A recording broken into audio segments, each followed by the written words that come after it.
Hey hi guys, welcome to my YouTube channel. So నేను ఈ వీడియోలో మాస్టర్స్లో ఏవైతే మిస్టేక్స్ మేము చేసామో ఆ మిస్టేక్స్ వల్ల మేము ఇంకా సఫర్ అవుతున్నామో ఆ మిస్టేక్స్ మీకు చెప్తాను. నేనేం బిలీవ్ చేస్తానంటే వేరే వాళ్ళ మిస్టేక్స్ నుంచి మనం చాలా నేర్చుకోవచ్చు. ఎందుకంటే ఆ మిస్టేక్స్ చేయకుండా ఉంటే గోల్ లైక్ మన job searching goal or job ఈజీగా రీచ్ అవుతాం. Not easy, like we can save some time కదా.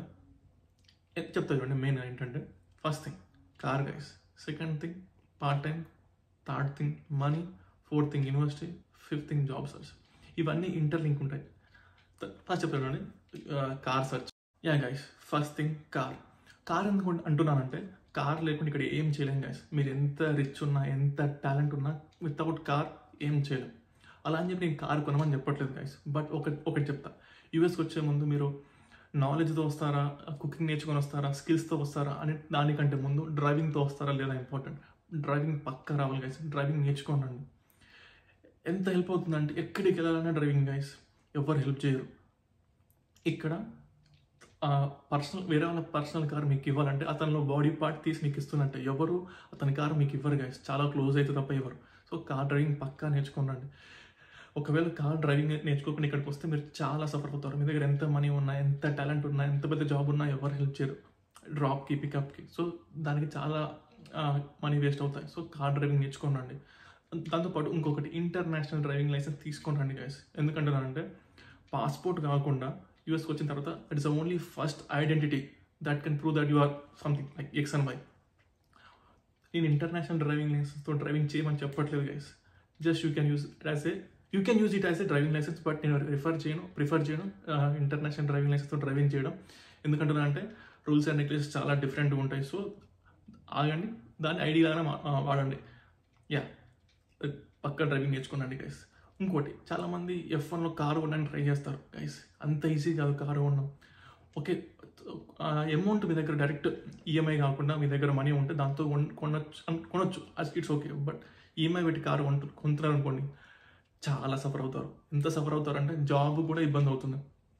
అందరికీ అలా కాదు, బట్ నేను చాలా వరకు చూసాను ఏంటంటే కారు ఉంటుంది, కారు ఈఎంఐ కట్టాలి. కార్ ఈఎంఐ ఎంత ఉంటుందో దాంతోపాటు ఇన్సూరెన్స్ ఆ లెవెల్లో ఉంటుంది గైస్. ఎందుకంటే మనం ఇక్కడ మన జర్నీ కొత్త. సో మన రికార్డులో ప్రతి ఒక్కటి మన రికార్డ్ లింక్ అయి ఉంటుంది. మన డ్రైవింగ్ లైసెన్స్కి అంత లింక్ అయి ఉంటుంది ఇన్సూరెన్స్ ప్రైజింగ్. సో కొత్త కార్కి ఇన్సూరెన్స్ ఎక్కువ ఉంటుంది. యా గైస్, ఒక ఎగ్జాంపుల్ చెప్తా. ఒక పర్సన్ F1లో కారు కొన్నాడు.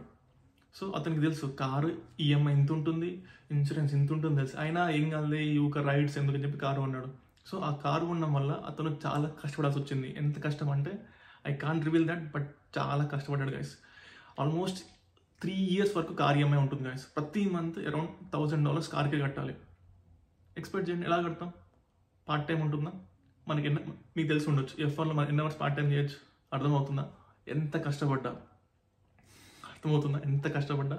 ఓకే, ఈఎంఐ కట్టొచ్చు గైస్. బట్ జాబ్ కోసం స్పెండ్ చేయాల్సిన టైం అంతా కార్ ఈఎంఐ కోసం ఖర్చు అవుతుంది. So waste. నేను కారు కొనడం తప్పనట్లేదు, but wait for some time guys. ఒకవేళ మీరు గోల్డెన్ స్పూన్ అయితే మనీ మీకు ఇండియా నుంచి వస్తుంటే కొనండి. బట్ ఇక్కడ వచ్చిన తర్వాత కారు కొన్నామంటే జస్ట్ కమ్యూనికేషన్కి, జస్ట్ ఒక దగ్గరికి వెళ్ళి రావడానికి అంతే.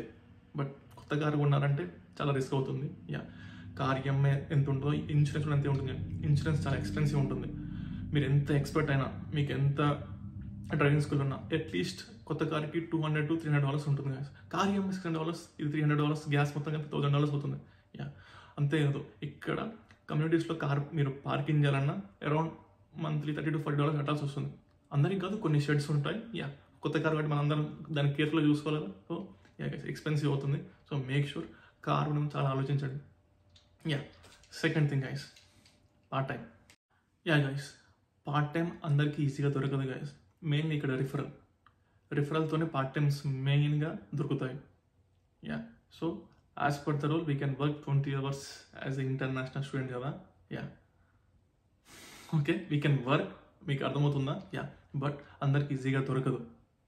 సో పార్ట్ టైం చాలా ఇంపార్టెంట్. సో రాగానే చాలామంది ఫస్ట్ కాలేజ్ కరికులం కంటే ఫస్ట్ కాలేజ్లో ఉన్న సర్కమ్స్టాన్సెస్ తిరిగి పార్ట్ టైం కోసం సెర్చ్ చేస్తారు. మీకు అర్థమవుతుంది అనుకుంటున్నా. యా, సో కంప్లీట్ రిఫరల్తోనే వస్తుంది. So good communication important. Yeah, so part time అనే చేయండి గైస్. ఎగ్జాంపుల్ చెప్తా చూడండి.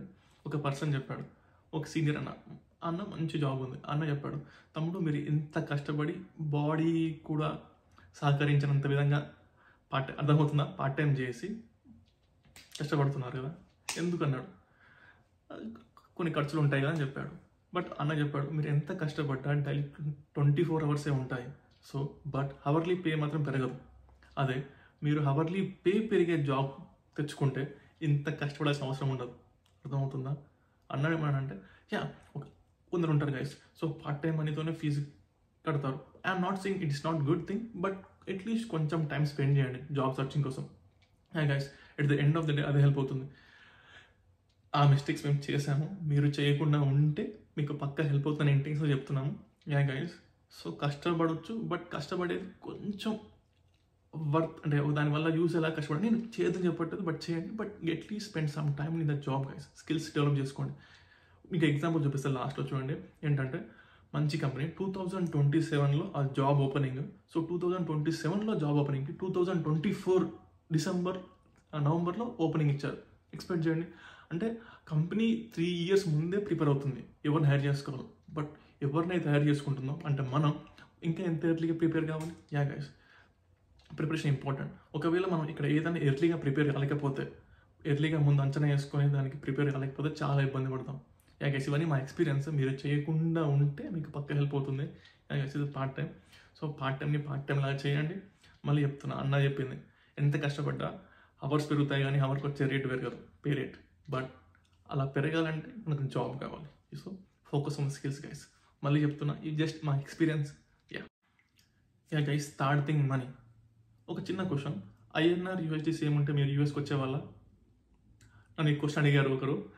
నా ఆన్సర్ మీకు అర్థమై ఉంటుంది. సేమ్ మీ ఆన్సర్ నా ఆన్సర్ ఒకటే. ఎందుకు చెప్తున్నా అంటే at the end of the day money important guys. So money కొంచెం జాగ్రత్తగా సేవ్ చేసుకోండి. ఎందుకంటున్నా అంటే ఎగ్జాంపుల్ చెప్తా. యూనివర్సిటీ ఉన్నంత వరకు మనకు ఇన్సూరెన్స్ ఉంటుంది, అంటే కాలేజ్ ఫీజ్ ఆర్ఎల్స్ ఆ కాలేజ్ ఫీజ్ మనకు లోన్ ఉంటే it can bear that. But college తర్వాత ఇన్సూరెన్స్ ఉంటుంది, హెల్త్ ఇన్సూరెన్స్ ఉంటుంది, ఒకవేళ కార్ ఉంటే కార్ ఇన్సూరెన్స్ ఉంటుంది, కార్ రిపేర్స్ ఎవ్రీథింగ్ గైస్, మళ్ళీ రెంట్. సో ఒకవేళ కాలేజ్ అయిపోయిన తర్వాత మనకు అన్పేడ్ ఇంటర్న్షిప్ దొరికితే కన్సల్టెన్సీ త్రూ అన్పేడ్ కాబట్టి మన ఎక్స్పెన్స్ మనమే భరించాలి. అరౌండ్ $1,000 పోతాయి గైస్ పర్ మంత్ కార్ ఉంటే. సో మనీ కొంచెం సేవ్ చేసుకోండి. నేను మనీ స్పెండ్ చేద్దని చెప్పట్లేదు, బట్ కొంచెం సేవ్ చేసుకోండి. గైస్, మీరు to plan your self. So నాకు మంత్లీ ఎంత వస్తున్నాయి ప్లాన్ చేసుకోండి. Guys, so money is the main thing guys. Guys, number 4 యూనివర్సిటీకి ఇంపార్టెన్స్ ఇవ్వండి గైస్. ఎలా ఇస్తారంటే, ఒకవేళ నేను మీ ప్లేస్లో ఉంటే ఇలా ఇస్తాను. యూనివర్సిటీ ఫీజుకి ఇంపార్టెన్స్ ఇస్తాను ఫస్ట్. సెకండ్ థింగ్, యూనివర్సిటీ యొక్క లొకేషన్కి, అంటే ఏ స్టేట్లో ఉంది, ఎక్కడ ఉంది, మన వాళ్ళు ఉన్నారా. థర్డ్ థింగ్, యూనివర్సిటీ ఉన్న లొకేషన్, వెదర్ గైస్. వెదర్కి ఇంపార్టెన్స్ ఇవ్వండి. ఎందుకంటే ఆ వెదర్లో మనం సస్టైన్ అవుతామా ఉన్నామా. ఒకవేళ స్నో ఏరియా అనుకోండి, మనకు స్నో అలవాటు లేదు, ఫస్ట్ డే బాగానే ఉంటుంది, సెకండ్ డే బాగానే ఉంటుంది, తర్వాత ఇబ్బంది అవుతుంది, ఎక్కడికి వెళ్ళలేము. బయటికి వెళ్ళకుండా మనం వల్ల అవుతుందా? కాదు, బయటికి వెళ్ళాలి, తప్పదు కదా. అట్లీస్ట్ బయట ఉంటే మనకు ఎంతో అంత హెల్ప్ అవుతుంది. గైస్, ఇంట్లో ఉండలేము. సో అందుకే వెదర్ ఇంపార్టెన్స్ ఇవ్వండి. దానికంటే ముందు లొకేషన్. గైస్, ఇలా క్యాలిక్యులేట్ చేయండి ఫీజ్. ఎలా అంటే పర్ క్రెడిట్ ఎంత. ఒకవేళ నేను తీసుకున్న కోర్స్ 30 credits, ఒక క్రెడిట్కి $300. సో 30 × 300 ప్లస్ ప్రతి సెమిస్టర్కి ఇన్సూరెన్స్ $600. సో ఇలా క్యాలిక్యులేట్ చేసుకొని, ఓకే మనం తీసుకున్న లోన్ ఇంత వర్త్ అవుతుందా, ఆర్ఎల్స్ ఇంకా ఏమైనా ఎక్స్ట్రా లోన్ కావాలా. సో ముందే ప్రిపేర్ కండి గైస్. ఇక్కడికి వచ్చినాక మనీ ఇబ్బంది అవుతే చాలా సఫర్ అవుతాం. సో చూసుకోండి. DSOకి మెయిల్ చేయండి, ఆర్ఎల్స్ మీరు ఏ యూనివర్సిటీకి వెళ్తున్నారో ఆ యూనివర్సిటీని ఎవరిని అడగండి, మన స్టూడెంట్స్ని. ఆర్ఎల్స్ మీకు దొరకకపోతే లింక్డ్ఇన్లో వెళ్ళి ఆ యూనివర్సిటీ పేరు కొట్టండి, పక్కా మన తెలుగు వాళ్ళు హెల్ప్ చేస్తారు మీకు. సో చేయండి గైస్. ఒకవేళ మీరు ఏం తెలుసుకోకుండా అక్కడికి వెళ్ళాక ఏదో ఒకటి చేసి ఫీజు కడదామంటే ఇక్కడికి వచ్చాక కట్టలేము గైస్. ప్రతి ఒక్కరికి కాలేజ్ ఫీజు అనేది మొత్తం పార్ట్ టైంతో కట్టడం అంత ఈజీ కాదు. ఎవరైతే కాలేజ్ ఫీజు మొత్తం పార్ట్ టైంతో కట్టారో వాళ్ళకి hats off. Guys, I see lot of people done that. But అవి తక్కువ ఫీజు ఉన్న కాలేజెస్. సో తక్కువ ఫీజు ఉంది కాబట్టి మనం 20 hours పని చేయొచ్చు కాబట్టి సో అలా కట్టారు. గైస్, జాబ్ సర్చ్ మీకు ఇందాక చూపించిన ఎగ్జాంపుల్ అర్థమవుతుందా. గైస్, 2027లో అమెజాన్లో జాబ్ ఉంది, అంటే జూనియర్ సాఫ్ట్వేర్ డెవలపర్ ఓపెనింగ్. ఆ ఓపెనింగ్కి వాళ్ళు 2024 నవంబర్లో ఓపెన్ చేశారు రోల్. ఎందుకు? సో వాళ్ళు అంత ఎర్లీగా ప్రిపేర్ అవ్వరు గైస్ జాబ్ కోసం. సో ఏంటంటే కాలేజ్ అయిపోయినాక అప్లై చేసుకుందాంలే అనుకుంటే చాలా కష్టం గైస్. కాలేజ్ అయిపోయినాక అప్లై చేస్తే మీకు ఎప్పుడు కనిపిస్తుంది? ఎక్స్పెక్ట్ చేయండి, 2024 నవంబర్లో మీకు కాలేజ్ అయిపోతే మీరు 2027 జాబ్కి అప్లై చేస్తున్నారు. ఇస్ దట్ అంతసేపు మనం వెయిట్ చేయగలుగుతామా? వెయిట్ చేయలేం కదా. సో 2024 నవంబర్ ఓపెనింగ్ ఉన్నప్పుడు వాళ్ళు ఆ టైం ఇంటర్వ్యూ పెడతారు గైస్. ఇంటర్వ్యూ పెట్టి అప్పటికి జాబ్ ఇస్తారు. అంటే జాబ్ సర్చింగ్ మీరు ఎంత ఎర్లీగా అయితే అంత ఎర్లీగా స్టార్ట్ చేయండి. అట్లీస్ట్ డైలీ 3-4 అవర్స్ స్పెండ్ చేయండి స్కిల్స్కి. ఎందుకంటే ఈవెన్ చిన్న చిన్న ఎంట్రీ లెవెల్ కూడా వాళ్ళు 3 years 4 years ఎక్స్పీరియన్స్ అడుగుతారు, కోడింగ్ లెవెల్స్ అడుగుతారు, సిస్టమ్ డిజైన్ ప్రిన్సిపల్స్ అడుగుతారు. Yeah guys, you never know what they going to ask. So పక్కా మీకు స్కిల్స్ వచ్చి ఉండాలి. యూఎస్లో జాబ్ అంత ఈజీగా గైస్. ఒకవేళ మనకి ఇండియాలో ఎంత ఎక్స్పీరియన్స్ ఉన్నా వాళ్ళు ఇంటర్వ్యూలో నీకు యూఎస్లో ఎంత ఎక్స్పీరియన్స్ ఉంది అంటారు. నాకు ఇండియాలో ఉందంటే అది కాదు, నాకు యూఎస్లో ఎక్స్పీరియన్స్ అవ్వాలంటారు. అప్పుడు మనం ఏం చేయలేం కదా. సో మనం స్కిల్స్ నేర్చుకోవాలి, దాంతోపాటు కోడింగ్ నేర్చుకోవాలి, ఇంటర్న్షిప్స్ చేయండి. సో సిపిటి తీసుకుంటే బెటర్ అని నేను ఎక్స్పెక్ట్ చేస్తాను. ఎందుకంటే సిపిటి టైంలో we can get an opportunity to interact with the people are working in real time కదా. సో అడగండి, ఎలా అమెరికన్ కల్చర్లో ఎలా వర్క్ నడుస్తుంది, ఎలా ఉంటుంది, యా తెలుసుకోవడం తప్పులేదు.